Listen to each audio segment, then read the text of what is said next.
ভারত যদি না থাকতো বাংলাদেশ তৈরি হতো না।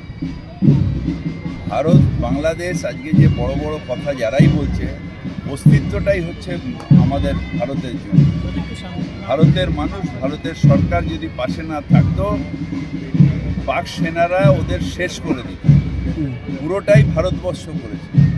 এই গ্র্যাটিটিউড নেই তাদের, এটাই আমাদের অত্যন্ত আফসোস। বলছে হুমকি দেওয়া হচ্ছে আজকে খ্রিস্টানদের উপরে। MT vessel sound much. ভারতের শক্তি সম্বন্ধে কোনো আইডিয়া আছে?